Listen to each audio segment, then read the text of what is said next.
Boa noite. Sejam bem-vindos a mais um encontro para os estudos dos livros de Manuel Filomeno de Miranda, psicografado por Divaldo Franco. Nós estamos estudando o livro Nas Fronteiras da Loucura, quarto livro da série sobre obsessão e desobsessão.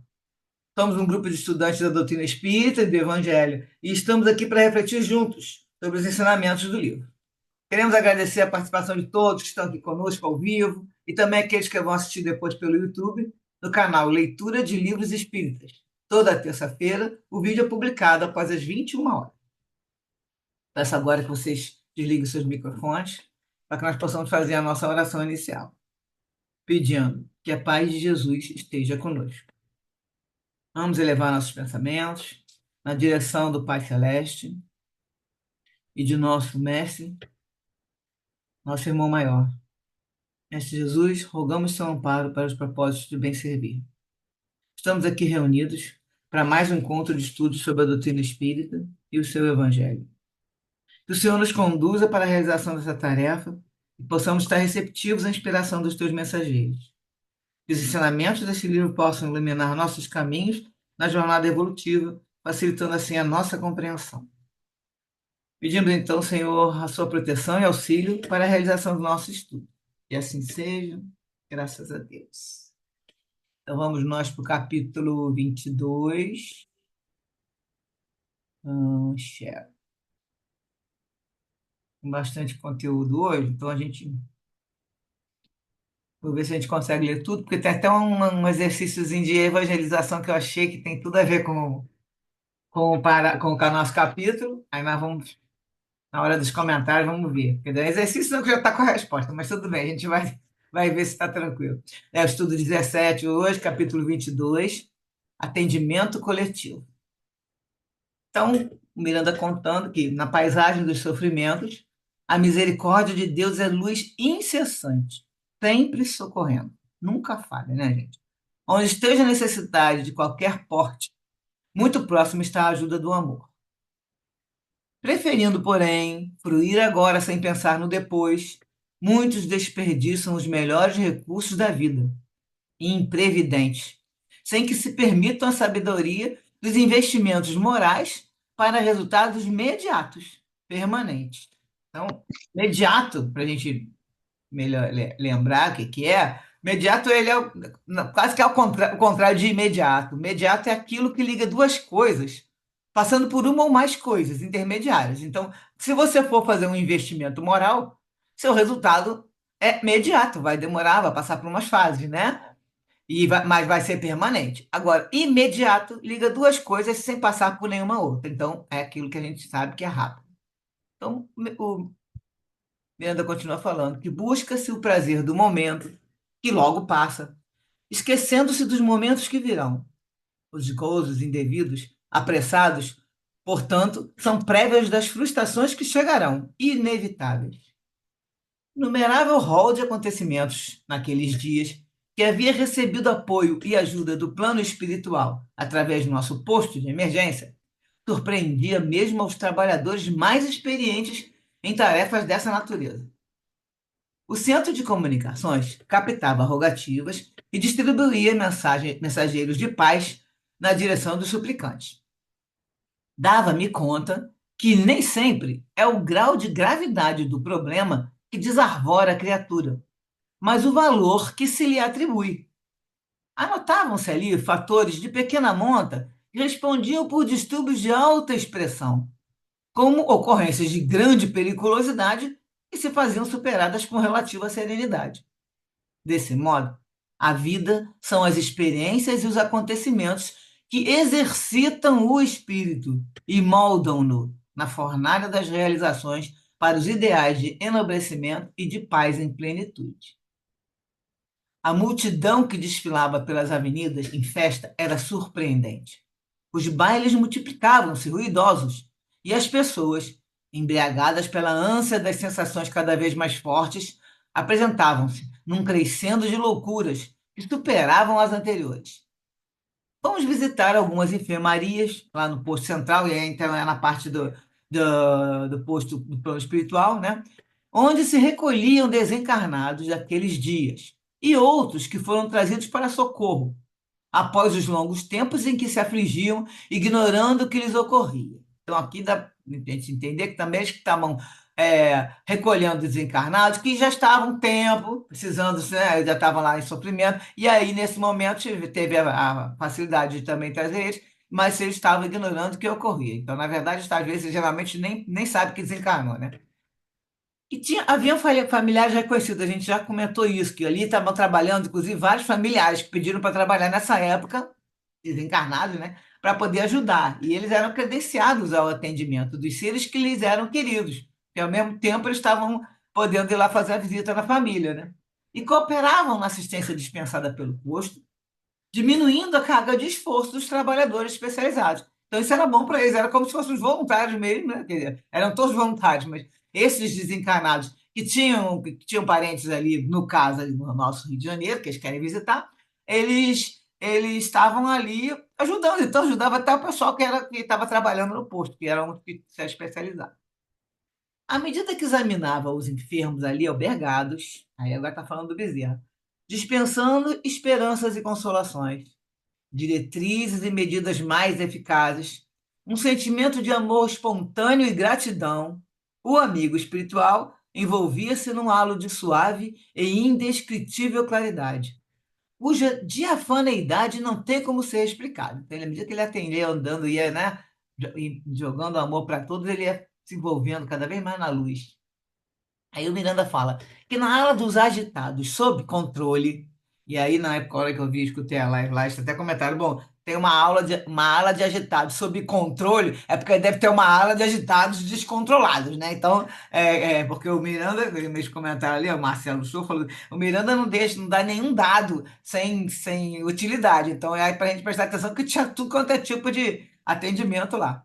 Então, nessa ala, ele diz que chamou a atenção um homem que, embora medicado no plano espiritual, gritava, tentando segurar o ventre, onde se notavam os sinais de tremenda hemorragia, que parecia permanecer. Então aí a gente percebe que as hemorragias, as coisas acontecem, continuam acontecendo com o espírito ali também desencarnado. E as exclamações que lhe escapavam produziam compaixão, inspirando solidariedade. Examinando com maior atenção, o enfermeiro explicou, aí já é enfermeiro do posto. É uma vítima de homicídio cruel.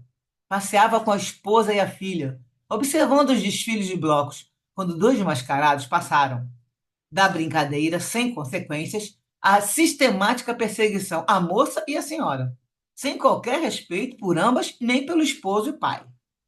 A princípio, o senhor tolerou a intromissão dos foliões no seu círculo, mas, porque o excesso tomasse corpo, reagiu verbalmente, gerando um atrito cujas consequências lhe foram fatais. Um dos mascarados, indivíduo de má índole que se encontrava armado, enquanto o comparsa atracou-se com o cavaleiro surpreendido, esfaqueou-lhe o ventre, quase estripando-o.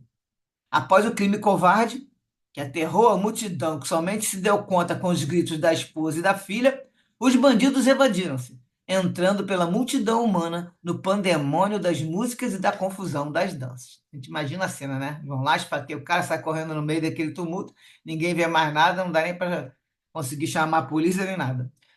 Aí o Miranda fala, alguns trabalhadores nossos, do posto, que pressentiram a tragédia, ou seja, estavam vendo que o cara, o encarnado, o cara o pai da menina e o marido estava fazendo e vendo o outro, como é que ia reagir, não puderam fazer nada. Por falta de resposta mental às suas induções. Eles estavam induzindo a ele. A gente vai ver depois como é que ele estava fazendo. Para que ele, sugerindo para ele que se afastasse dos desordeiros ou recorresse à ação policial. Então, se ele saía de perto com a mulher e tudo, né, não ficava discutindo, ou ia chamar a polícia de alguma maneira, né? Aí eles não conseguiram que ele captasse a mensagem. Ante o trágico acontecimento, que aí eles viram que aconteceu do esfaqueamento, eles procuraram atender o espírito muito aturdido, trazendo para aqui. Então, aí a gente vê que não teve ninguém rezando por ele, no caso assim, pediu ajuda, né? Ah, doutor Bezerra, vai lá e nos ajude. Não teve, isso aí aconteceu, o pessoal mesmo do posto viu e foram lá e acudiram ele. O doutor Bezerra pareceu penetrar-lhe o íntimo. enquanto eu conjecturava sobre a ocorrência infeliz. Lá vai o Bezerra começa, o Miranda começa de novo, puxa vida, como é que pode, né? Aí ele, o passeio de inocente recreação familiar terminava em resultado tormentoso. Podia-se imaginar a soma de desespero que tombava de imprevisto sobre o lar, antes risonho e tranquilo. Automaticamente recolhi-me em oração, suplicando pelo paciente ali conosco e sua família, que iniciavam rude experiência nova a partir de então. O enfermo recebeu do benfeitor recursos pacificadores, detendo o fluxo sanguíneo com a aplicação de técnica hemostática, que a técnica hemostática é aquilo que você faz parar o sangue, hemo vem sangue, né? Então, é uma técnica hemostática que ele usou, lógico, com os seus passos lá e pronto, deteu o fluxo. E sob a ação vigorosa de fluidos superiores, o doente acerenou, silenciando e penetrando em sono profundo e reparador. Ele usou também lá uns passos de acalmante para ele. E aí o doutor Bezerra olha pro Miranda, né? Por quê? Aí o Miranda conta. Por que me notasse pesaroso com o drama que acabávamos de conhecer, redarguiu. Munidos de compaixão, somos convidados ao auxílio. A educação das almas tem os caprichos de partidos ou interesses pessoais, a todos atendendo indistintamente. Não obstante, a cada um conforme lhe seja melhor para o progresso espiritual. Então, aí eles lembrar, para a gente lembrar em Mateus 16, 27, que tem esse versículo, porque o Filho do Homem virá da glória de seu Pai com seus anjos, e então dará a cada um segundo suas obras. Aqui é o mesmo pensamento, cada um vai receber o auxílio conforme seja melhor para o seu progresso espiritual, ou seja, de acordo com as obras, né, que a gente tem na vida, nossos méritos, nós vamos receber ajuda. No caso, ele recebeu, porque ele foi logo atendido ali pelo posto, né? E aí ele continua falando, dizer, como amparo ao órfão é luminosa a caridade, a reeducação para o delinquente juvenil também o é. O esclarecimento ao jovem constitui-nos dever imediato. No entanto, para o toxicômano, faz-se-lhe preciso internamento para terapia especializada. O socorro ao tombado por mãos criminosas é de urgência. Todavia, homicida necessita de ressarcimento da liberdade para ser reorientado e dignificado. A caridade e o perdão não compactuam, dando-se as mãos em convivência pacífica com o erro e a criminalidade. Educar e reeducar são recursos de amor, terapias valiosas que fazem muita falta na Terra. Aí ele vai começar a falar sobre o caso desse, que ele já analisou, né? Desse irmão aí que desencarnou. O irmão poderia ter evitado o acontecimento, que fazia parte do seu programa kármico, mas não em tais circunstâncias. Os seus compromissos negativos propunham-lhe o retorno ao mundo espiritual sobre acerbas aflições. Isso, porém, poderia ocorrer mediante acidente, enfermidade longa, homicídio, de acordo com a forma como aplicasse a vida, gerando dividendos de paz ou de sombra. Então, ainda tinha que, né? Se ele estivesse fazendo uma vida, como a gente já escutou várias histórias aqui que você pode modificar no seu futuro, tendo uma vida de muitas ações boas e tudo, ele poderia até ter conseguido uma outra tipo de morte. Mas aí o Bezerra continua falando, não pretendendo fazer um balanço dos atos do próximo, quer dizer, eu não estou julgando ninguém, consideramos que a impetuosidade que gera violência, quando mal canalizada, responde por muitos males. Evitar-se discussão e não passar recibos a desaforos, agressões de qualquer natureza, não revidar males são receitas de felicidade, às vezes oferecendo medicação de sabor amargo, quase intragável, no entanto, de resultados excepcionais. O silêncio aplicado na provocação do irresponsável é como algodão de tranquilidade posto na ferida dolorosa. A vida ensina que sempre ganha aquele que cede, que serve, que perde, por mais estranho esse comportamento pareça ao utilitarismo imediatista. O nosso irmão, apesar da circunstância que veio para cá, faz jus a socorros e assistência mais dilatada, com que se poupará muitas outras aflições que lhe poderiam advir. Confiemos sem restrições. E aí foi citada uma frase de Mário Quintana, que calhou bem para o texto, é que é o que muda a gente, não é o que a gente fala, é o que a gente cala. Eu achei uma frase muito boa. E vou passar para o texto que é a referência que nós vamos. Eu falei sobre os exercícios. Eu achei isso num site, chama, tá aqui o nome do site, Passatempo Espírita. E é uma atividade de evangelização. E aí eu peguei, né, resumi, lógico, e o objetivo dessa atividade é perceber se as consequências das nossas ações são causadas pela nossa imprudência, impetuosidade também, ou pela fatalidade, ou seja, pelo nosso próprio destino, que já estava programado antes de reencarnar. E eu achei interessante as reflexões. Aí vem, o que é fazer uso do livre-arbítrio com imprudência? Imprudência é uma ação precipitada, impetuosa, com irresponsabilidade, falta de cuidados e leviandade, que geralmente traz consequências desagradáveis ou perigosas. É agir contrário às leis divinas. Aí vamos ver uns trechos do livro dos Espíritos que fala sobre a fatalidade. Na pergunta 851, haverá fatalidade nos acontecimentos da vida, conforme ao sentido que se dá a esse vocábulo? Quer dizer, todos os acontecimentos são predeterminados? E nesse caso, que vem a ser do livre-arbítrio? A resposta dos espíritos foi: a fatalidade existe unicamente pela escolha que o espírito fez ao encarnar desta ou daquela prova para sofrer. Então, ele escolhe uma prova, e aí seria sofrer aquela prova, e aí ele fala: a fatalidade existe ali. Escolhendo-a, instituiu para si uma espécie de destino. Falo das provas físicas, pois, pelo que toca às provas morais e às tentações, o espírito, conservando o livre-arbítrio quanto ao bem e ao mal, é sempre senhor de ceder ou de resistir. Ao vê-lo fraquejar, um bom espírito pode vir-lhe auxílio, mas não pode influir sobre ele de maneira a dominar-lhe a vontade. Então não pode ficar. Pode até dar uns conselhos, mas não tem como forçar a pessoa a aceitar e cumprir aquilo que está, né, aconselhando.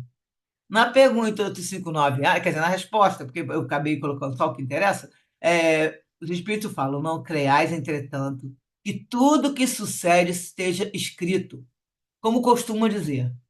Um acontecimento qualquer pode ser a consequência de um ato que praticaste por tua livre vontade, de tal sorte que, se não houvesse praticado, o acontecimento não se teria dado. Só as grandes dores, os fatos importantes e capazes de influir no moral, Deus os prevê, porque são úteis à tua depuração e à tua instrução. E na 872, eles falam que a fatalidade não é uma palavra vã. Ela existe no tocante à posição do homem na Terra, que é um planeta, né, de provas e expiações, e as funções que nela desempenha, como consequência do gênero de existência que o seu espírito escolheu, como prova, expiação ou missão. Então, essa fatalidade aqui estaria ligada também, que está ligada, na verdade, diretamente a isso: prova, expiação ou missão. Em resumo, o destino ou fatalidade pode ser uma prova, expiação ou missão escolhida pelo espírito antes de reencarnar. Já a imprudência é um acontecimento provocado pelo indivíduo nesta existência atual, pelo uso errado do seu livre-arbítrio. Portanto, isso não estava previsto e lhe causará consequências futuras. Aí tem os exercícios, né? Vamos lá. Vamos ver se vocês concordam. Depois vocês me falam no comentário. Uma menina andava de bicicleta na ciclovia e foi atropelada por um motorista que estava bêbado. E aí a resposta. Aí vai ver se é a imprudência da pessoa ou destino. E aí está caracterizando o destino, que ela está andando na ciclovia direitinho e o motorista vem e pega ela. O outro, uma adolescente resolveu marcar o encontro num local isolado com um homem que conheceu pela internet e sofreu violência após recusar um beijo. Então, não era destino, foi imprudência da garota, com certeza. Outro, uma garota foi roubada no ponto de ônibus durante a noite, sendo que já havia sido avisada de que aquele local era perigoso. Então, também uma imprudência.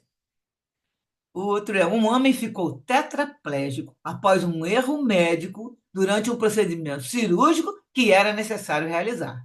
Aí a gente vê que a pessoa estava indo, né, teria que fazer a cirurgia, acontece um, entre aspas, erro médico, e aí realmente isso era o destino, isso estava programado de acontecer.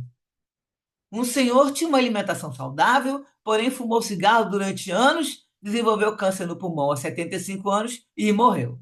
Outra imprudência, que a pessoa pode estar com alimentação saudável, mas está com vício que causa má saúde, como é o caso do cigarro, e é uma imprudência. Outro, um rapaz foi confundido com um bandido pela vítima e foi preso injustamente, pois estava no local próximo onde ocorreu o crime. É lógico que é um destino, que o cara não fez nada, mas ele, né, nesse momento, está sendo preso, entre aspas, também injustamente, porque isso já é uma prova que ele teria que passar, e aí está aqui a resposta: é destino. Um motorista de aplicativo dormiu no volante do carro enquanto ele estava dirigindo, após ter trabalhado mais de 20 horas, e provocou um acidente, deixando um passageiro que não fazia uso do cinto de segurança gravemente ferido. E aí, por causa do cinto de segurança, aqui vai ser uma imprudência, porque não estamos falando do tipo de acidente, mas se a pessoa, né, geralmente está com cinto de segurança, ela consegue se proteger melhor. Outro, uma mãe de dois filhos morreu vítima de bala perdida dentro da própria casa, após confronto de policiais e criminosos numa comunidade do Rio de Janeiro. Ela está dentro de casa, a briga é lá fora, é lógico, e isso aí ela teria que passar, está como destino. E o último que eu peguei, tinha muitos exemplos, gente, mas botei aqui os que mais, além para ficar, não ficar muito também, os mais interessantes. Uma senhora ouviu um tiroteio próximo da sua casa, no horário que a sua filha deveria estar voltando da escola. E desesperada, resolveu sair para verificar se ela estava chegando. Porém, foi atingida gravemente por um projétil. E aí, mesmo a gente sendo mãe nessa hora, né, que a mãe ficaria, no caso, muito desesperada de ver a filha podendo estar chegando, mas foi uma imprudência, porque você vai para o meio do tiroteio, é tudo para atingida. E aí vamos ver os comentários sobre esses dados aí. A rigor, não podemos afirmar que aquele que se vitimou no trânsito por estar abusando da velocidade esteja se submetendo a inevitável resgate de encarnações anteriores. Poderá estar resgatando a falta da imprudência por não respeitar as leis estabelecidas aqui. Por quê? Por causa está abusando da velocidade, não é para fazer isso, né? Aprendemos com o Espiritismo que a fatalidade é uma coisa muito relativa, de vez que o mal não carece de ser resgatado pelo mal se o bem chega primeiro. Então, aquele que imprudentemente atravessa no meio de um tiroteio e é fulminado, foi arrastado pela fatalidade ou no uso pleno do seu livre-arbítrio? Ou imaginou que, que ele não ia ser alvejado? Aí vem a reflexão, ora, a probabilidade de um projétil nos atingir quando passamos no tiroteio é muito grande. O que recomenda o bom senso? Bom senso, que esperemos as coisas se acalmarem. A imprudência, sem dúvida, tem sido responsável por milhares de óbitos em todo o mundo. Alguém poderá indagar: onde estarão os benfeitores espirituais? Acontecimentos existem que não há margem de tempo para uma antecipação do amigo espiritual. Então, poderíamos classificar toda a imprudência que resulta em morte como suicídio, que muitas vezes é colocado essas perguntas, né? E aí, vai. É claro que no suicídio precisamos levar em conta a consciência do ato, a intenção. Por exemplo, André Luiz foi considerado suicida inconsciente na vida maior, única e exclusivamente por ter abusado da saúde, né? E aí ele vai botar os exemplos, colocam aqui alguns exemplos dos alcoólatras inveterados pela imprudência, mesmo com as muitas advertências que recebem de familiares, amigos, médicos, estão cometendo suicídio. Então é válido também para os viciados de cigarro, droga, os que exageram na alimentação, etc. Carecemos de ter mais cuidado com a vida. Se a desencarnação chega, mesmo com toda a prudência de nossa parte, aí então sim, é fatalidade. Ou seja, chegou a hora da partida. O assunto ainda nos leva a examinar os desequilíbrios emocionais que permitimos dominar. Então, no caso também que você causa, você antecipa o seu tempo de vida, né, que você encurta ele, porque na hora que você está impaciente, aí fica aderindo facilmente à cólera, fulminando os órgãos mais sensíveis com vibrações envenenadas. Com o tempo, somado todos esses instantes de emoções incendiárias dentro de nós, vem a complicação orgânica irreversível e, consequentemente, a desencarnação. Se podíamos viver 80 anos, vamos viver apenas 50. Essas pequenas imprudências diárias geram consequências por muito tempo. E para terminar aqui as referências no livro Evangelho segundo o Espiritismo, tem ato de submissão e de resignação, no item 30. Aí que vai falar. Quando o motivo de aflição nos advém, se lhe procurarmos a causa, quase sempre descobriremos que é a consequência de nossa imprudência, de nossa imprevidência também, negligência, ou de uma ação anterior. Nesse caso, não devemos nos queixar senão de nós mesmos. Se a causa de um infortúnio independe de qualquer participação nossa, é uma prova para essa vida, uma expiação de uma existência maior. Então, aqui está colocadas as observações. Agora é com vocês aí. O que vocês acharam?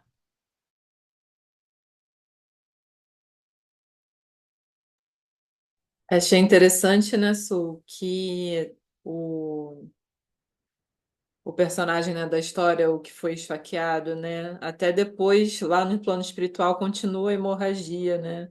Acho que deve afetar o perispírito também, né? Não só o corpo físico, mas o perispírito, né? E é impressionante da gente imaginar, né, ele ainda com hemorragia no plano espiritual, né? Não sabia disso, que podia acontecer dessa forma. É porque você não leu o Memória Suicida, porque toda a É, descrição. não li. O que acontece, eles vão descrevendo todos aqueles suicidas que estão lá naquele local que eles chamam de vale, mas que tem vários desses vales, né? E eles todos estão passando por tudo que eles. O que se matou está saindo sangue pela cabeça, o que matou deu um tiro de Uhum. cabeça, o outro que se enforcou está lá com falta de ar. Eles têm todos os sintomas do que aconteceu, porque, primeiro, pelo susto, que é também que aconteceu, foi um crime, né? Rápido, e é uma desencarnação rápida, que a gente sempre comenta aqui, né? Morte súbita, assim. Uhum. A pessoa ainda está muito apegada ali, o corpo, tudo dessa maneira, né? Que foi um crime, né? E a pessoa está sentindo as mesmas coisas. Então, como para ele também foi rápido, né? Ele não estava esperando. E aí continuou que no Uhum. desespero, que aí ele começou a ver que dava filho e coisa e tal. E eles conseguiram acudir rápido para levar e, ao mesmo tempo, colocar para ele ficar dormindo, né? Deixa se acalmar. Mas não só ele estava sentindo, como estava brotando, porque a mente Uhum. é o pensamento. Então ele mesmo estava Ah, mantendo tá. aquilo ali saindo do sangue, que estava acontecendo no corpo dele, né? Porque ele Uhum. estava ali impressionado com aquilo, super assustado. Ele tinha mais outros adjetivos, é que eu cortei alguns que estavam falando dele, estava assustado, estava isso, estava Uhum. aquilo, porque ele estava assim, desesperado mesmo. E ficou ali, aí, como ele falou aqui, ó, ele fala que ficou escutando as exclamações que lhe escapavam produziam compaixão, inspirando solidariedade. Porque ele estava ali se lamentando, ele estava gritando, entendeu? Meu Deus, e agora? Como é que vai ser? E devia estar lá falando da família e coisa e tal. Foi um homicídio cruel. Só que, no caso ali, continuou o sangue porque ele mesmo estava mantendo. Aí o doutor Bezerra já deu uma ajeitadinha, mas é realmente Uhum. isso que a gente vê, eu frisei ali, porque também eles frisaram lá na live, para a gente lembrar disso, prestar atenção. Mas quem leu o Memória do Suicida, tem muitos casos desses. Então vai muito pelo mental do espírito, né? O Sim, espírito fica revivendo aquilo, né? exatamente, revivendo no caso do suicida e ele aqui sentindo o que aconteceu, continuando para ele, porque além de, né, a pessoa não estava preparada e coisa e tal. Mesmo no caso do assassínio, né? Que ele não foi suicida, mas ele foi assassinado, né? E Aí aí fica aquele com o mental assim, né? morte súbita, o cara leva um susto e fica naquilo. E aí ficou ali, Uhum. né, desesperado, e talvez ainda, e nesse momento que eles levaram ele para dentro do posto, ele já não estava perto do corpo, porque dá para, né, pelo relato, Aham. então ele não estava ali vendo a mulher, todo mundo berrando nem nada, já trouxeram ele para o posto. Mas ao mesmo tempo, para ele poderia estar pensando assim: ah, eu estou indo, estou me levando para o hospital, mas ai meu Deus, e agora? Né? E ele foi naquelas lamentações que coloca aqui, que não nos dizem quais, ele foi para lá, mas se sentindo vivo ainda. Tanto que realmente ele estava Uhum. sentindo vivo. Só que depois ele vai acordar nesse hospital, vai ver que nem a mulher, nem a filha vão visitar ele, né? Mas aí, Né? aí foi um capítulo para mostrar o quê? Dessa vez ninguém estava rezando para poder pedir ajuda, mas para mostrar que muitas vezes as coisas acontecem por nossa imprudência. E aí a pessoa fala, Uhum. ah, morreu porque tinha que morrer, tá na hora. Não, tem um monte de coisas, e no próprio livro dos Espíritos e no Evangelho tem várias partes que falam isso. Muita coisa que no caso eles falam que até a maioria, que somos nós que provocamos.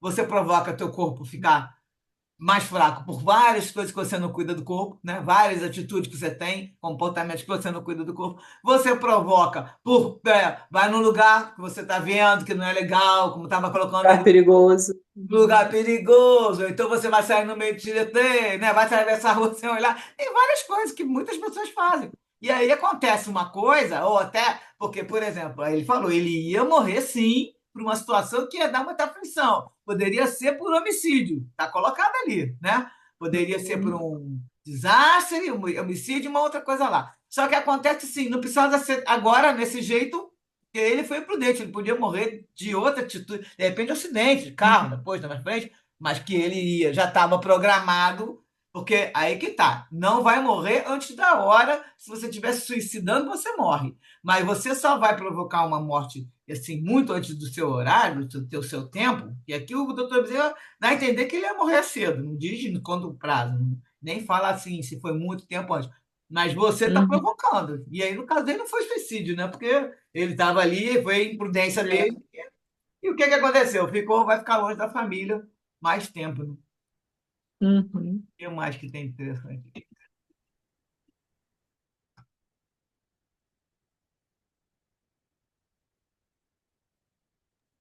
Essa questão de destino, né, que é um termo, né, a gente qualifica, né, porque a doutrina espírita não usa esse termo, né, porque ele se assemelha muito a uma coisa por acaso e o acaso não existe, né?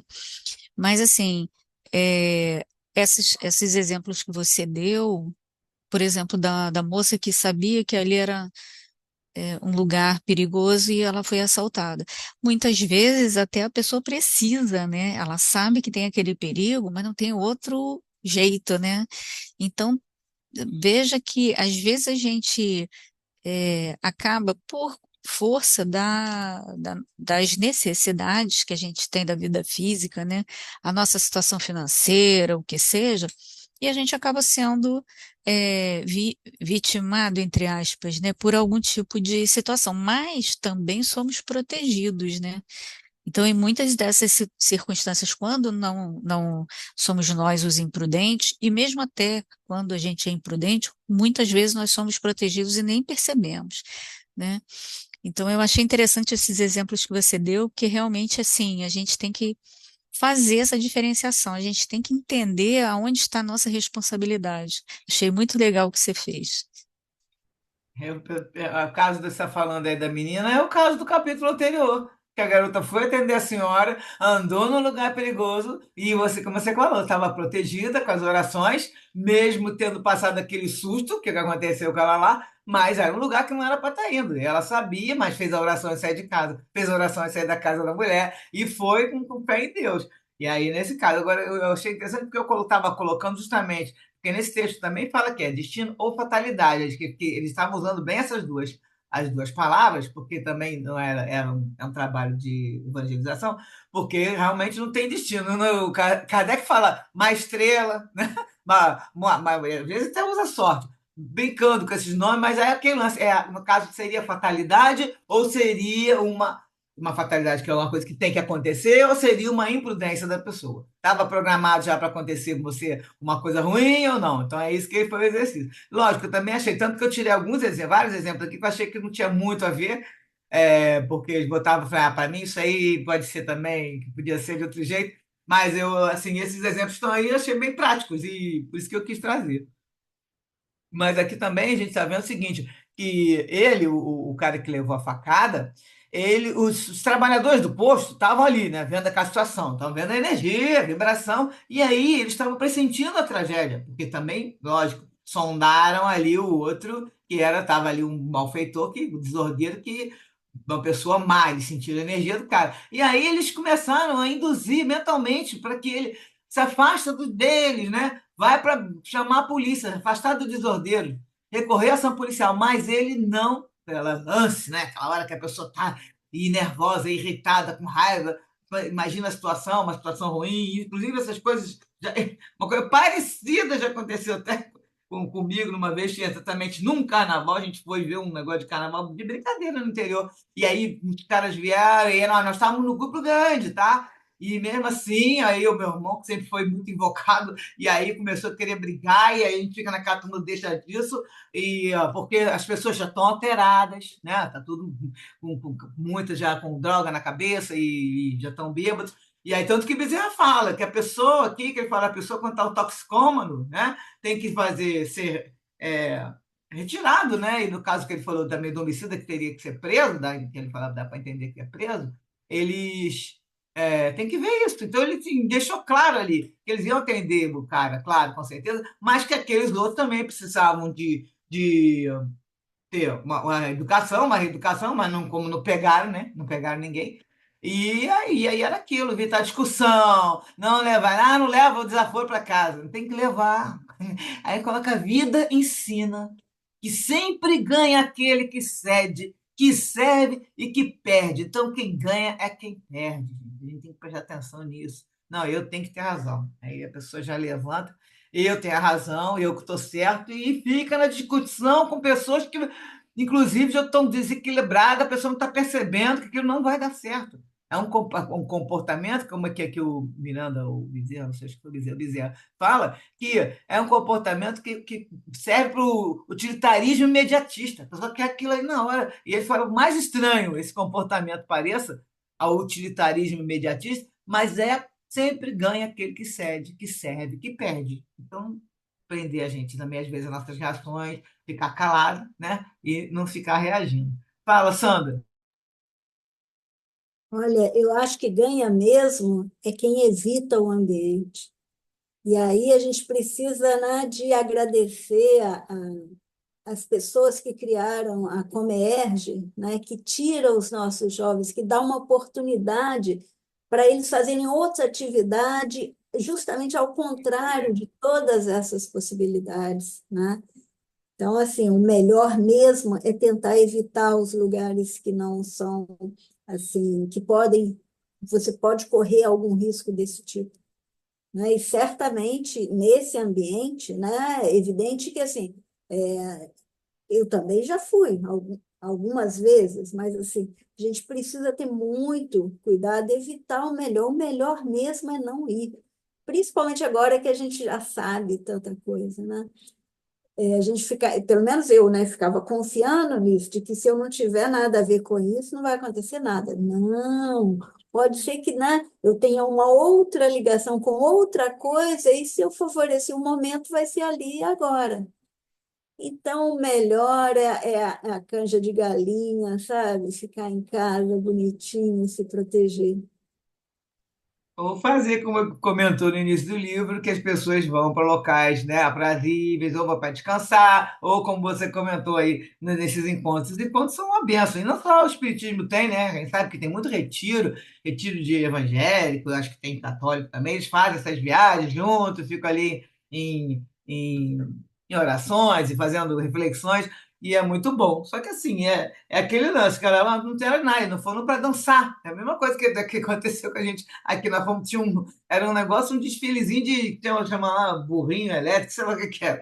Aí as crianças, fica todo mundo atrás, uma coisa de interior, ainda por cima, para você ver. A gente não tem perigo algum, vamos dar uma passeada, vamos lanchar. Então, assim, como você falou, a gente vai com o intuito de não tem nada a ver com isso, eu vou só para passear, a gente olha o bloquinho, né? Mas eu nunca gostei também, não, porque eu sempre senti essa energia. Agora, quem tem mais sensibilidade, percebe que a energia do carnaval, seja lá para brincar, seja o que for, a hora que você está meio perto daquilo ali, afeta. Eu sempre fui afetada, eu nunca gostei. Isso era de mim, todo mundo, você não vai? Eu falei, não, eu nunca gostei, nunca brinquei.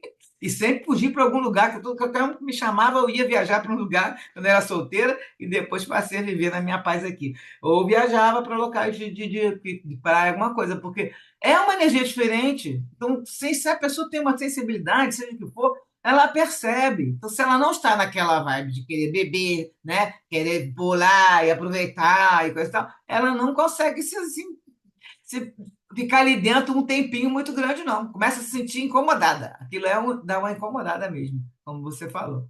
E é uma benção mesmo, esses encontros são uma benção para a gente, né? Que a gente vê que levam os jovens, que quem dera que pudessem ir muitos, porque a grande maioria não vai, né?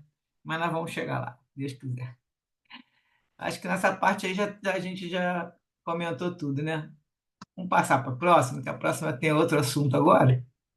Então, deixa eu botar aqui o resto do texto.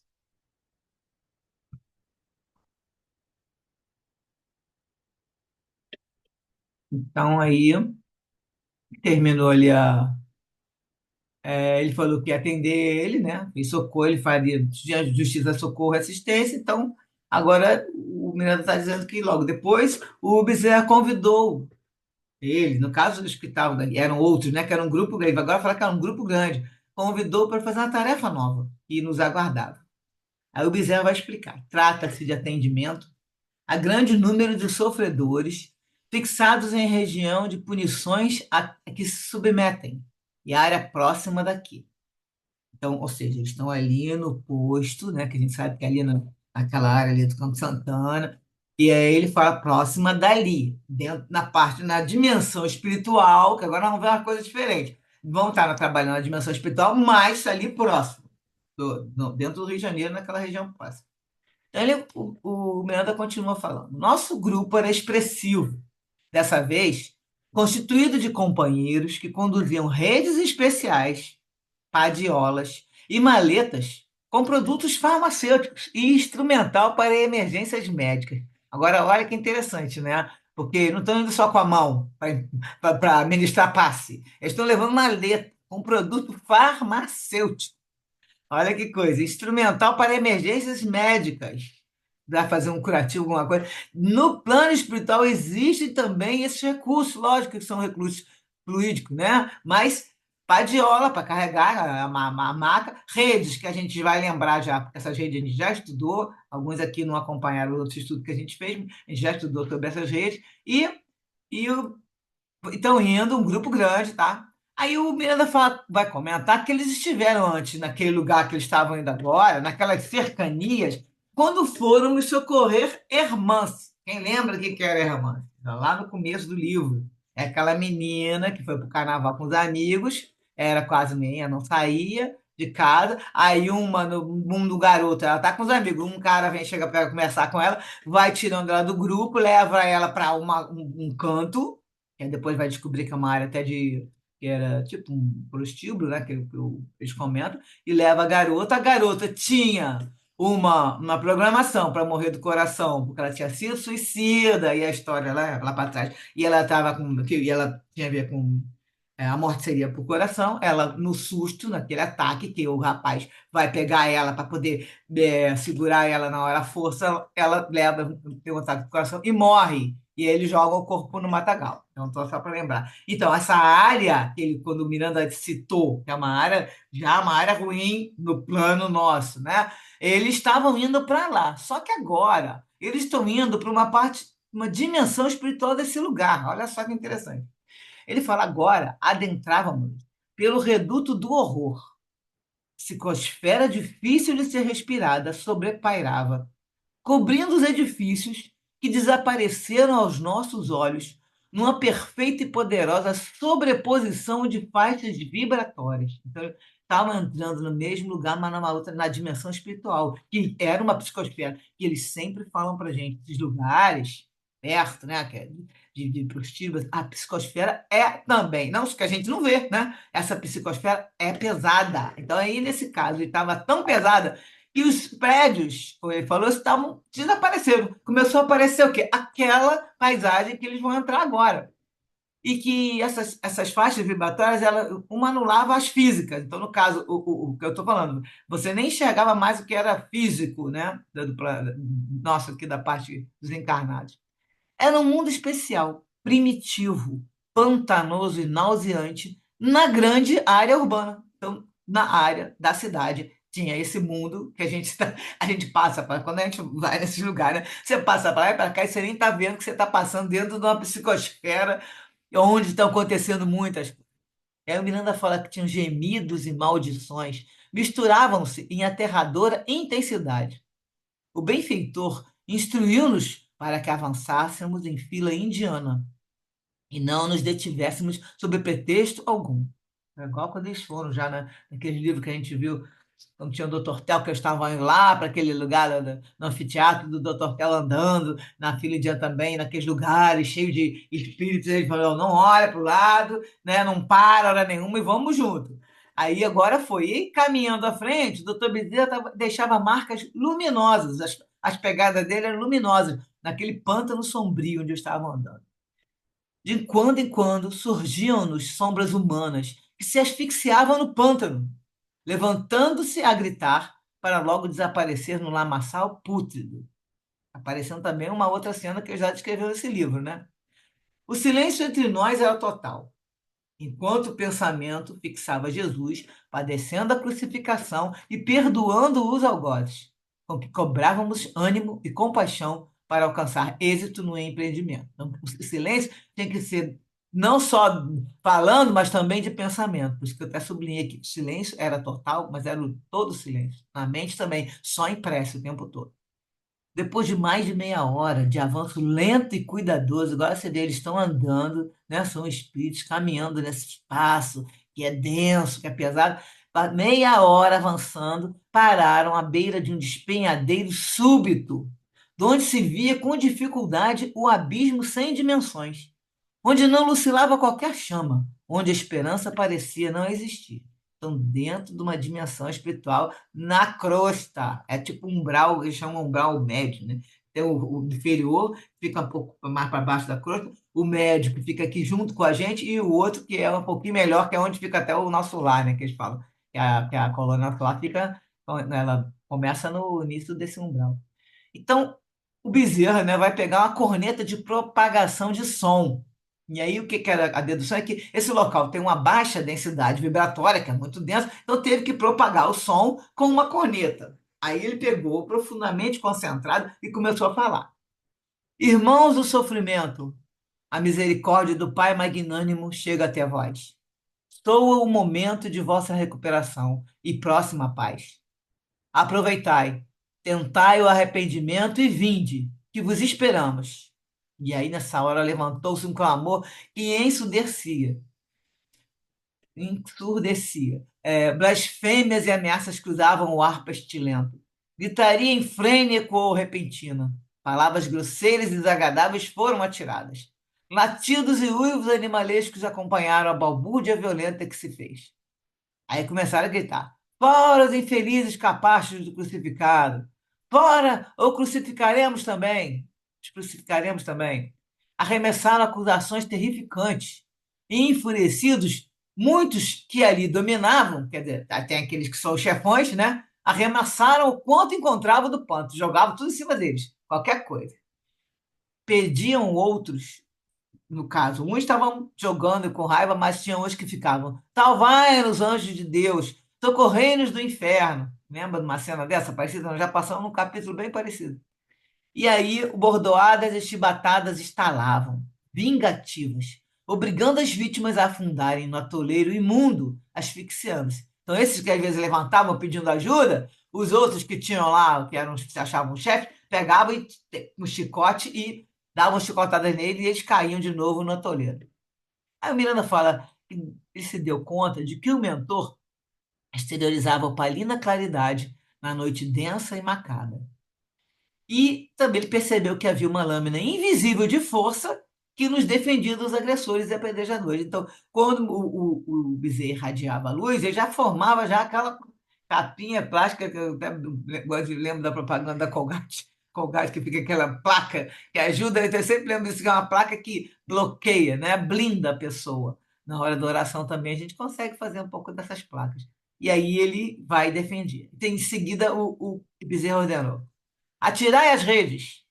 E os cooperadores que estavam a postos e eram acostumados àquele tipo de socorro, lançaram as redes, que, ao contato com a substância asquerosa, adquiriam brilho, lampejando sobre aquela parte do pântano. E aí o Bezerra propõe enérgico: segurai as redes se estiverdes resolvidos a mudar de vida, a crescer para Deus. E aí uma afobação desesperadora, sob imprecações e dominados pelo desassossego, dezenas de espíritos agarraram-se às cordas entrelaçadas com sofreguidão. Aí o Bezerra fala: observei que alguns dos encarcerados no Pantanal não conseguiam segurá-las, pois que padeciam desfazer-se ao seu contato, o que provocava reações de ira e de zombaria deles mesmos, revoltados. A operação demorou por quase um quarto de hora, retirando-se os que se amparavam, ao tempo em que eram colocados em padiolas e repetindo-se os arremessos. Tirava um, botava na maca, na padiola, e aí continuava jogando a rede. Ele está aqui, a gente que está estudando isso há muito tempo, já dos outros livros, que a gente também já estudou, livros dos anos 2020, né, 2018, no caso, ele está aqui. Pela primeira vez, o Miranda está relatando que ele viu isso. Então, esse é o primeiro livro que ele vai falar dessas redes, em 82, e depois vai aparecer só em 2010, 2011, 2020. Então, ele, na verdade, tá assim, observando e prestando atenção, né? Assim, impressionado. E aí o Bezerra termina falando assim para eles, né? Que o Senhor apiede-se de todos vós. Partamos, a tarefa está encerrada. E aí vem uma chuva de impropérios, em que a obscenidade e as acusações infames se misturavam, ameaçadoras. E aí eles retornaram, obedecendo a mesma ordem, ou seja, seguem em linha, né? Linha reta e fila indiana. E quando eles já saíram do charco sombrio, o Brandon vai perguntar para ele por quê, por isso que eu expliquei, que agora ele vai perguntar por que que muitos que se amparavam nas redes não conseguiram sair do lodaçal. É a primeira vez que ele está perguntando. E o Bezerra vai responder. As redes são feitas de substâncias retiradas do fluido cósmico, fortes, porém delicadas. Registram as irradiações mentais daqueles que as tocam. Se o peso específico de sua exteriorização psíquica é negativo, elas diluem-se. Em caso contrário, se enrijecem. Então, quando o espírito está realmente querendo mudar, né? Então ele está com aquela, já mudou um pouco a sua vibração, e aí ele fala, chama, que é a esterilização psíquica, ele já consegue segurar e a rede ela se fica mais firme. Agora, aqueles que estão negativos, que não estão nada, estão com medo, na verdade, eles estão com medo de querer ficar ali, não estão arrependidos, não querem mudar. Aí a rede solta, eles não conseguem segurar, ela se dilui na mão dele. Aí o Bezerra continua falando. Ninguém ludibria as leis. Em todo lugar, nem todos que requerem amparo desejam-no realmente. Às vezes, querem liberar-se de situações que lhes desagradam, sem que mudem de comportamento.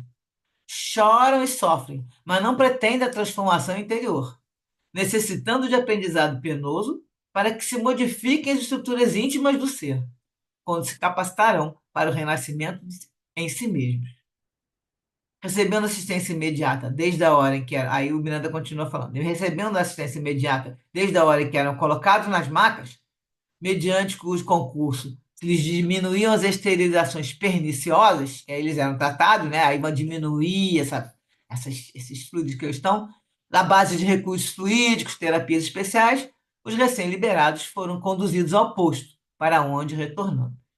E aí ele vai fazer uma observação interessante, que aí eu fiquei pensando também. Ele ficou calculando as distâncias, deduzi que aquela área se dilatava pela região onde se sediavam uma penitenciária e a faixa do lenocínio, que é a prostituição, o lenocínio mais hediondo da cidade. Fiquei a meditar. E aí, para quem conhece o Rio de Janeiro, essa época de 82, aquela penitenciária da Frei Caneca funcionava, e aí tu vê que ela está pertinho do lugar do carnaval, né? Tá tudo muito pertinho, eles estavam ali. Então, naquela área onde tinha penitenciária e ali tinha muita prostituição ao redor, era onde estava, onde existia essa dimensão espiritual, que é um pântano com vários espíritos e eles trabalhando nesse local. Ele falou, fiquei a meditar, e eu também meditei, e aí fui procurar saber até se a penitenciária, quando ela acabou, eu acho que ela parou de perto do ano 2000 que ela parou de funcionar como penitenciária, né?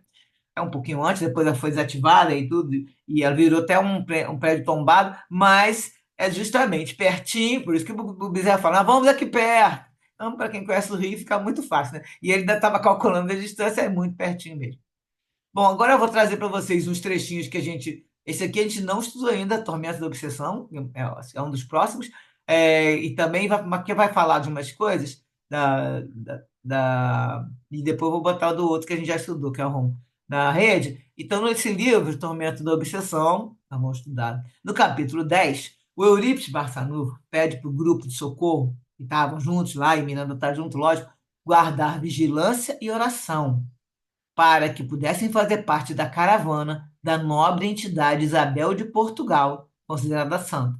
Essa entidade, ela sempre vai fazendo esse trabalho com rede. E aí, por isso que está, novamente vai ser citado aqui.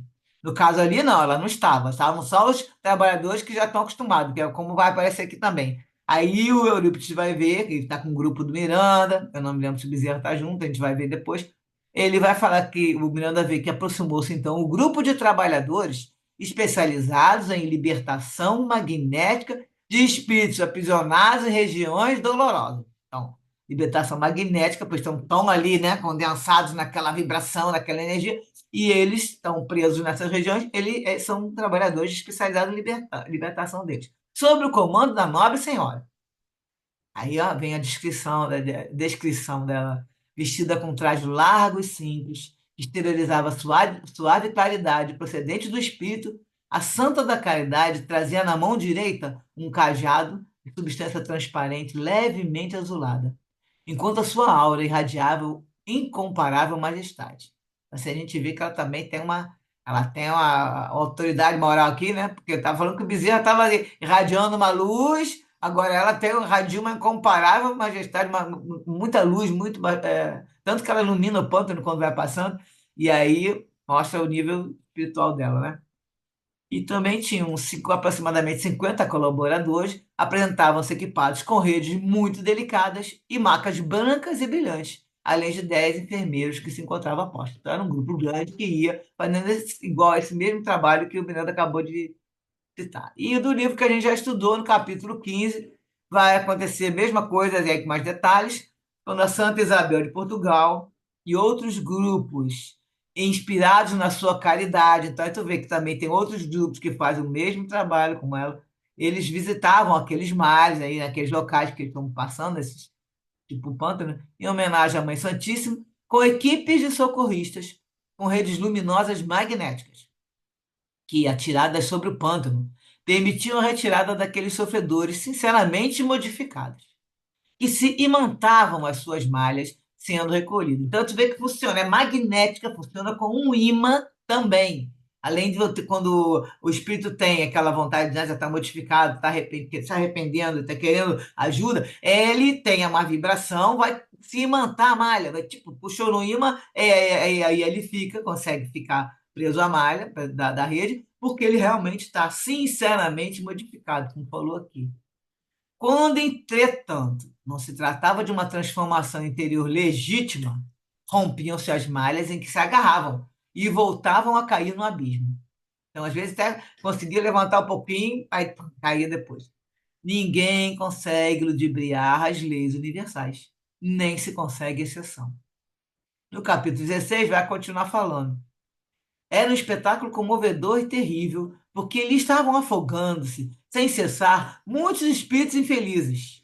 Aí eu achei nesse estudo desse livro que a gente estava, a gente tá agora, achei essa imagem que eu coloquei naquele dia, são os espíritos afogando no pântano, né? E lá ele levanta a cabeça e afoga. Aí então ele falou: a luz branda mostrava seus aspectos horripilantes e degradações da forma da face. E aí são espíritos totalmente deformados, né?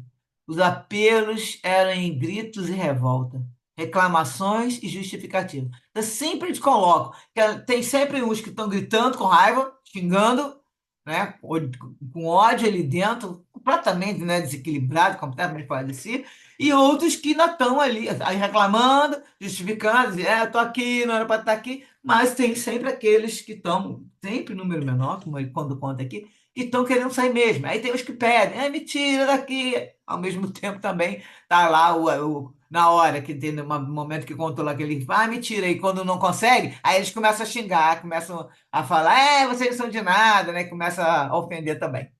E eles se agrediam mutuamente, num espetáculo deprimente e interno. Aí tá o desenhozinho mostrando aqui as cabeças, né? Isso aqui que eu lembrava desse desenho. E aí o Miranda vai falar que surgiu um grupo espiritual formando uma fila indiana, que é o grupo da Isabel, né? Formando a fila indiana, agora de novo a fila indiana, para a gente ver que tem que ter uma sequência, tudo organizadinho, direitinho, que avançava pelo brejo. Alguns carregavam lanternas antigas e derramavam uma claridade avermelhada, enquanto outros seguravam redes brilhantes que se destacavam na sombra. As redes aqui já eram mais brilhantes. Spinelli, que era um escritor, que foi um espírita muito famoso no Rio Grande do Sul, e era um escritor que estava, né, nesse livro, aí, no último livro que a gente estudou, no primeiro que a gente estudou, estava ali ajudando, ele estava com o grupo, ele esclareceu que aquela era a rainha Santa Isabel de Portugal. No seu ministério sublime de arrancar daquele pântano os espíritos que se encontrassem em condições de mudança de vibrações, tomados pelo arrependimento e necessitados sinceros de amparo.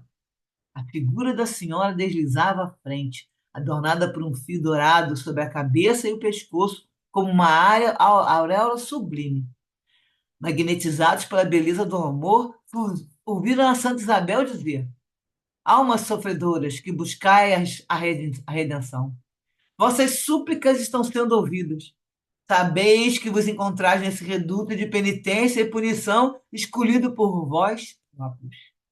Senti-vos cansados e arrependidos, compreendendo as ilusões do corpo frágil e putrescível ante o espírito viciado e rebelde. Vimos buscar-vos sob a ternura da nossa Mãe Santíssima, que se compadeceu das vossas dores.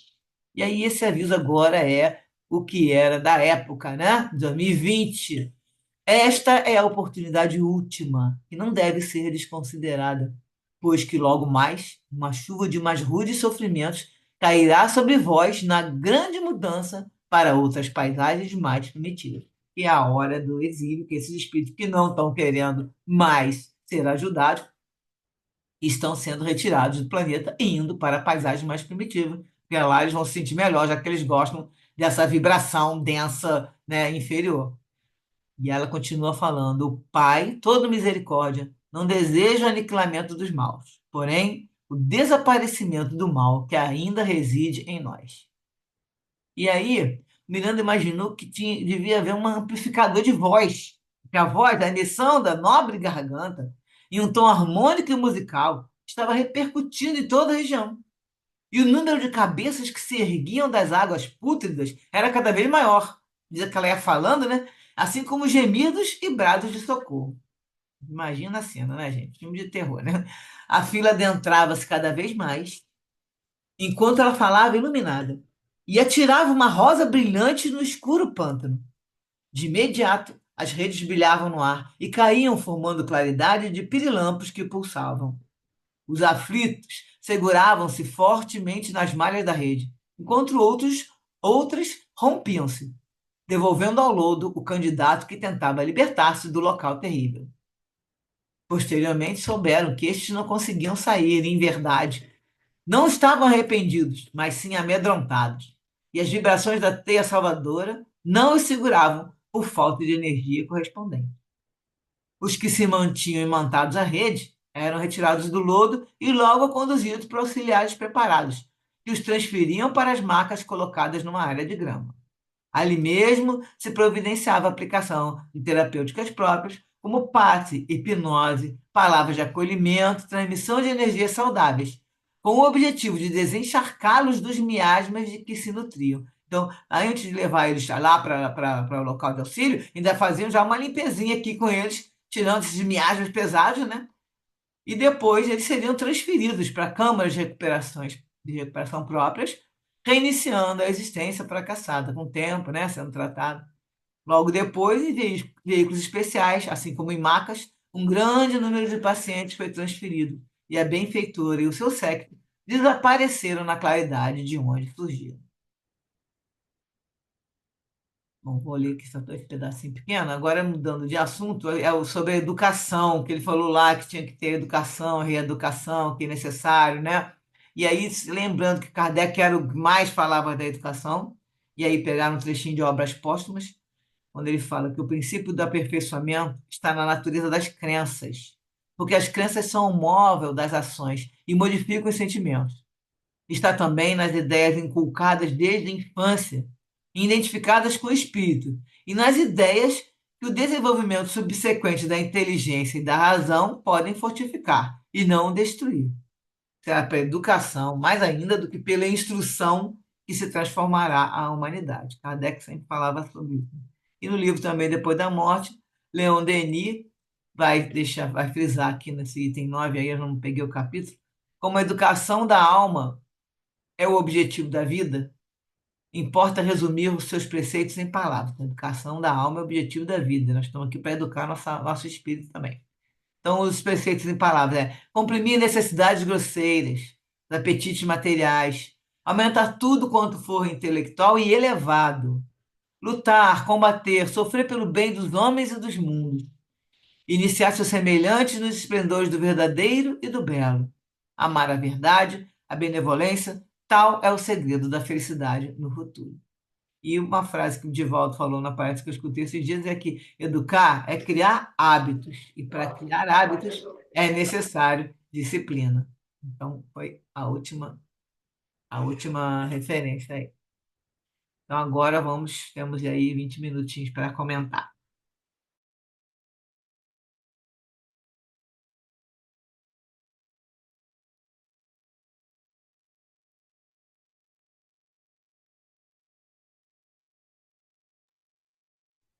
Sim.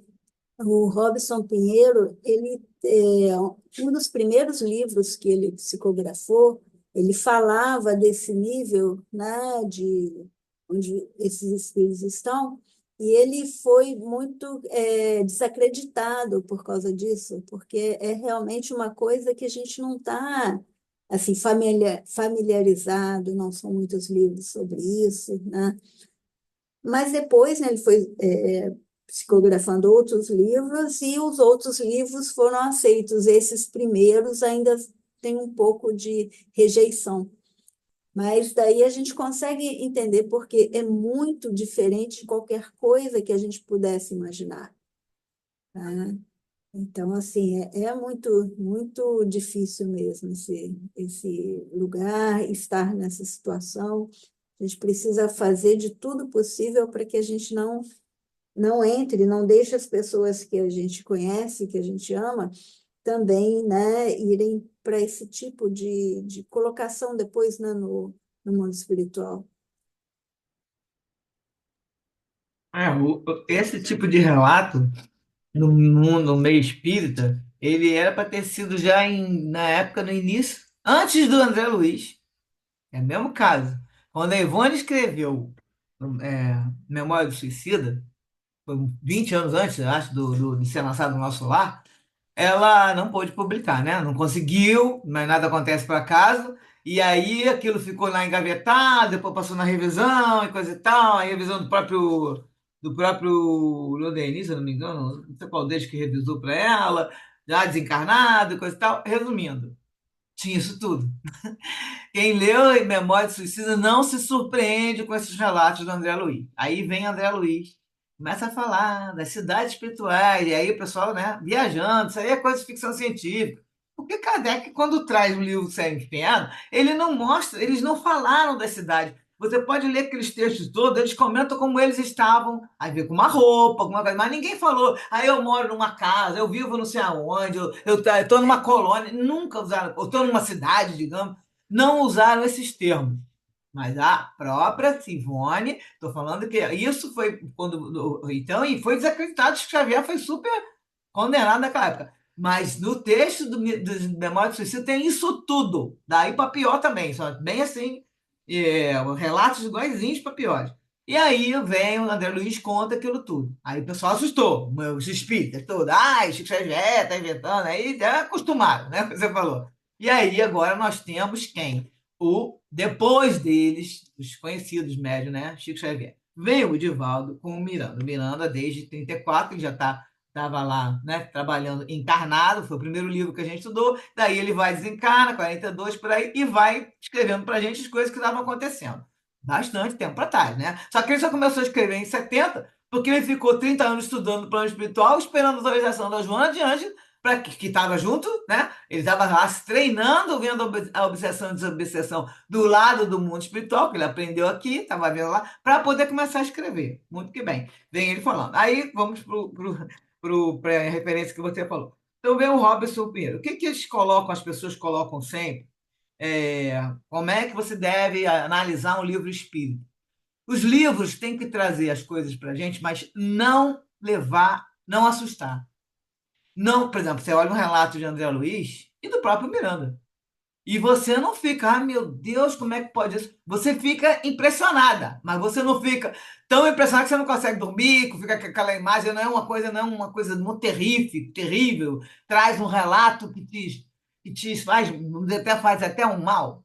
E aí eu tenho visto mais, quando o pessoal comenta sobre esses livros, né, que você estava falando do Robson Pinheiro, é em relação a isso, porque não teve um cuidado, e talvez aí no momento que tivesse lá, não sei, captando as mensagens, né, ele como médium, talvez tenha ficado impressionado e escreveu aquilo, e não é para fazer dessa maneira. Tanto que quando a coisa é muito feia, o próprio, o Miranda não me lembro não, mas o André Luiz várias vezes falou, eu não tô sendo, não sou autorizado a escrever isso para vocês.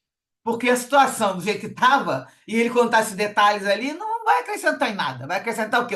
Um terror a mais? Não é isso, não é para assustar, é para educar, para reeducar. É para que a gente aprenda. E como você falou, a gente use isso para prestar atenção do que a gente pode. Ó, olha aí, tá vendo o que acontece? Que é o caso que a gente sempre fala, os casos desse livro. Faz o quê? Nos trazem experiências que a gente vê na vida dos outros e fala, opa, esse caminho aí não é bom, não posso, né? Não vale a pena. Ou isso aqui também não vale. Então a gente vai pegando a experiência do próximo, aprendendo com isso, com o erro, né? E vendo as histórias, e aí a gente vai tomando as nossas precauções. Agora, na situação, por exemplo, você falou, a gente pode também ver, né, nossos parentes, nossos queridos. E isso a gente faz o que dá, né? Porque nós só vamos poder conseguir acertar a nossa encarnação. A gente, quem é mãe, sabe disso. Quem tem parentes mais muito chegados, você vai fazer o que pode. As pessoas, às vezes, parentes até com vício, você faz o que pode, mas se a pessoa não quer, não está preparada, não está com condições, ela vai passar essa existência querendo fazer isso e vai muito sofrimento nosso, cair num ambiente parecido, o que a gente pode fazer? Depois, do outro lado, e aí a gente pode estar lá nesses locais trabalhando. Nós vamos lá e vamos fazer igual essa turma que está ali no carnaval, ajudando os parentes e tentando acertar um bocadinho, intercedendo, pedindo, né? Se a gente tiver mérito de ir lá pedir alguma coisa, a gente pedindo para ajudar. Deixa eu ficar aqui cuidando desse doente, deixa eu trabalhar aqui nessa área. A gente deve fazer isso todo dia antes de dormir, né? Sempre comenta aqui. É bom antes de dormir, já faz seus agradecimentos e fala: meu mentor, me leva para trabalhar, estou aqui disponível. A hora que o meu corpo descansar, eu posso ir. Eu vou trocar uma roupa, como eu já falei que a gente vai botar uma roupinha básica para ir, um manto e vai trabalhar. Porque a gente pode trabalhar em qualquer lugar. Se eles acharem que a gente tem condição, já com esses conhecimentos que nós estamos tendo aqui, a gente tem condição de ajudar em várias coisas. Vamos ficar assustados. A gente olha, abrir isso aí, agora eu lembrei que eu já li. Ou então o nosso espírito já está, né, guardando os conhecimentos, já vai ser mais fácil fazer qualquer trabalho. Então, assim, é muito sério, a gente sabe. Foi devagarzinho que foram acreditando e aceitando esses relatos, né? Os livros têm algum livro, até acho que até tem um aí, não sei se é tal dos dragões. Então, assim, o problema é assim, você lê e você vê que tem momentos, que tem detalhes que são desnecessários, e aquilo é uma dos critérios de avaliação para quem tem que avaliar se o livro é um livro espírita que está sendo feito, o médio está captando bem ou não, coisa e tal. Captar está captando, né? Mas de quem? A gente não sabe qual é o espírito. E aí eles colocam isso. Um dos detalhes que é para prestar atenção. Está assustando as pessoas? Então, toma cuidado com esse relato. Aí mesmo a gente não sabe se é o médium que está sendo desatento, se é o espírito que não é aquele que ele está achando. E aí tem sempre que prestar atenção nesse momento, lendo esses outros livros, que eu não deixo de ler, porque eu tenho eu filtro, né? Já li de vários autores, tem uns livros aqui super interessantes de autores desconhecidos que falam todos esses relatos aqui que eu acho maravilhosos, que tem tudo a ver. Aí eu vou comparando. É uma coisa igualzinho o André Luiz falou, isso aqui é igualzinho que o Miranda falou, isso aí é igualzinho que a Ivone falou. Aí, aquela que a gente chama universalidade dos ensinos, né? Que a gente sabe que o espírito vai falar mesmo, vários espíritos vão falar uma coisa parecida, e aí depois tem gente que ainda fica achando que isso é plágio, né? Estão plagiando as mensagens. Aí a pessoa vai falar uma coisa lá para o Divaldo, fala a mesma coisa para o Chico, e no final das contas você vê que aquilo existe, né? Isso aí é o Pedro que quer falar.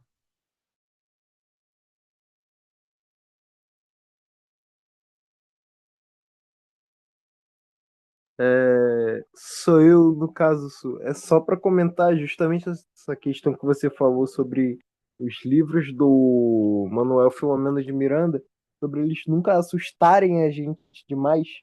É, é um padrão que eu estava vendo que mais ou menos ele segue nos livros que a gente estudou até agora.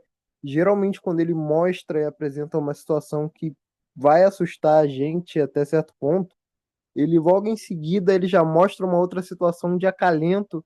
Ele mostra que as pessoas estão passando, mas que a espiritualidade está lhe ajudando. Então não se desesperem. Ele, ele faz esse equilíbrio para não deixar a gente muito perdido, muito desorientado. Exatamente. E ele mesmo, como está no início ainda, nós estamos no quarto livrozinho da obsessão, ele mesmo ali no caso, no começo do capítulo, ele já estava ali pesaroso. Puxa vida, o pai foi com a mulher, com a filha para o carnaval. Ele pensando, aí o Bezerra já chama ele no canto, que ele ainda se afeta muito com aquilo, no sentido de ficar com uma pena grande, mas ele não está olhando com aquele olhar do espírita que já estudou muito e sabe que, como você falou agora, vai ter um atendimento, né? Começa o capítulo falando isso, que é incessante. Quer ver? Eu vou até botar aqui para eu lembrar essa frase, que eu também deixei em negrito. A misericórdia de Deus é a luz incessante. Não para, sempre acontecendo. Então a gente tem que prestar atenção nisso. Aí a justiça é sempre. Então, como é que a pessoa vai? Ah, mas coitado, foi ver, o carnaval foi rapidinho com a família. Presta atenção. Aí a gente começa a duvidar. Você duvida, mas por que aconteceu isso? Tem um porquê. Você quer saber o porquê? Vai lá estudar para ver o que é. A gente nunca vai conseguir analisar. E nem a própria pessoa. Ela só vai saber quando vai chegar do outro lado e aí foi explicado. Lembra que você aquele dia fez isso? Então, isso aí não era para você fazer daquele jeito. Então, você não agiu muito bem. Agora acabou precipitando e coisa e tal. E aí eles vão ter um jeitinho para falar quando a pessoa é socorrida, né? Quando a pessoa tem um merecimento, que foi o caso desse homem que foi esfaqueado. Ele teve merecimento de ser acolhido rapidamente. Viram que ele estava ali querendo para defender a mulher, mas aí é o esquentadinho, né? Em vez de calar a boca, não, tem que ser eu, sou eu, sou o homem, e esse é muito comportamento masculino de muitos homens, e eu vou ter que defender aí coisa e tal. Mas nesse momento você está vendo que está no local, que tem gente perigosa, você vai ficar ali brincando, fazendo gracinha? Não, tem que sair de perto, ou se for caso, se for muita insistência, vai, procura um posto policial, né? No caso, quando a gente pode, que a gente está precisando de ajuda, a gente procura logo um local que a gente possa falar com alguém, porque não é para ficar reagindo. Então, nesse caso, como você ter falado, assim, não assustam. E assim, eles montam coisa que a gente fica, como eu falei, impressionado. Gente, isso existe. Olha que coisa, você fica uma impressão, mas você não fica assustado. Você fica assim, ai meu Deus do céu. Então, assim, são trechos que não te levam para um terror, né? Como a gente vê em filme de terror. São trechos do livro que ele vai comentando devagarzinho. Às vezes ele faz um floreio, ele é até um poeta, né? Poetiza, fala da natureza, daí um adjetivo daqui, outro de lá. Cada palavra que ele fala, isso eu estou prestando atenção, porque agora estou assistindo outras lives também, cada palavra tem um porquê. Então a gente presta atenção bem no relato e aí vamos buscando, né? Pensando ali as nossas lições. Cada um vai se identificar com uma coisa. Cada um vai ser, poxa, nessa situação aqui eu ia acabar fazendo igual. Ou na outra você fala, puxa vida, e eu já pensei uma vez fazer isso. E aí, nesses momentos, nós vamos nos identificando e a gente agora já para pensar duas vezes, antes de querer fazer igual. Ou a gente já fala, essa é uma boa lição, prestar atenção nisso. E fora, né, toda essa certeza que a gente tem que estar amparado, como a gente comentou, toda essa ajuda que nossos mentores estão conosco sempre, quando a gente está ligada na oração, vigiando os pensamentos, fazendo oração vários momentos do dia, não tem, assim, não tem hora para isso, não é oração de 10, 15 minutos. Se você falar duas, três frases, você já está conectado, você está se mantendo naquela vibração boa. Então, com isso todo, todas essas experiências aqui do livro, cada vez a gente aprende mais. Lembrando que muito vai ser cobrado para todos nós aqui. Lembrando que a gente está sabendo entre aspas, né, gente? Nós estamos aprendendo, estamos adquirindo conhecimento, mas também temos que colocar em prática. Não é só teoria. Aqui é teoria e na hora do vamos ver mesmo, a gente tem que colocar em prática, a gente já está sabendo. 5 minutinhos. Vamos fechar então com a oração, porque senão a gente não dá muito tempo de comentar outra coisa. E vamos em frente. Carla, faz a oração? Vamos lá. Jesus amado, agradecemos por esses momentos de estudo, de congregação, de pensamentos, que essas ideias trazidas pelos bons espíritos possam nos fazer crescer, que nós possamos, com esse conhecimento, melhorar as nossas vidas e daqueles que estão à nossa volta. Obrigada, Jesus, que nós possamos fazer desse estudo uma constante em nossas vidas e também a prática em nossas vidas. Que assim seja. Graças a Deus. Assim seja, graças a Deus. Beijo para todos. Graças a Deus. Até semana que Tchau, vem, tchau. gente. Tchau. Tchau, boa noite. Tchau, boa noite. Tchau, menina. Obrigada, Su. Beijo. Obrigado. Obrigada, Su. Boa noite.